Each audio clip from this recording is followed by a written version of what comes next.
The expansive U.S. aid effort in the typhoon-battered Philippines is about providing help to a country at a time of dire need. One of our core principles is when friends are in trouble, America helps. But it's also about projecting soft power in China's backyard, and possibly even upstaging Beijing in an effort to win goodwill in the often contentious theater of Southeast Asia. The U.S. has moved an aircraft carrier group and a contingent of Marines to the Philippines to assist in disaster relief, along with a $20 million donation. As for China, it's been criticized for its initial offer of $100,000 in aid. Some argue that the low sum was symbolic of its territorial disputes with the Philippines.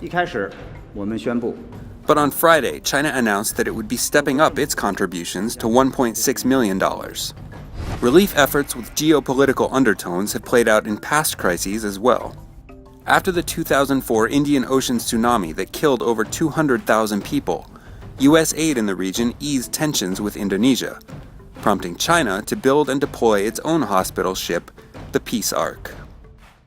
Looks like we're about to hear more cooing babies in China. The government is loosening the nation's one-child policy, which has restricted most of the country's couples to one baby. They will now be allowed to have 2 children if one of the parents is an only child. There are people who already have children who will definitely race to have a second one, but it's really expensive to have kids. And in China's cities, which are increasingly expensive, the cost of living is very high. The policy dates back to 1980 and was designed to slow a population boom. But economists are starting to believe the policy risks shrinking the country's labor pool and puts a great strain on China's social safety nets. We're already seeing a labor crunch here. And even with this policy, demographers are saying that it's just not enough to make up the difference. So we'll see about 1 million to 3 million new people born out of this policy. But it won't be enough, demographers say. The Japanese welcomed the new U.S. ambassador with a little extra enthusiasm on Friday. Caroline Kennedy, daughter of John F. Kennedy, was greeted by a media scrum on her arrival in Tokyo, 2 days after being sworn in Washington. I bring greetings from President Obama.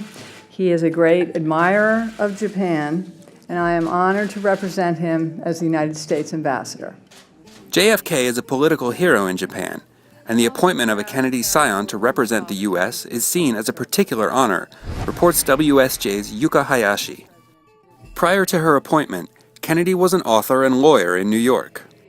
Whether her inexperience as a foreign policy expert will ultimately sully the love she's feeling here is still an open question. This is the Forum Bureau, WSJ's Global News Update.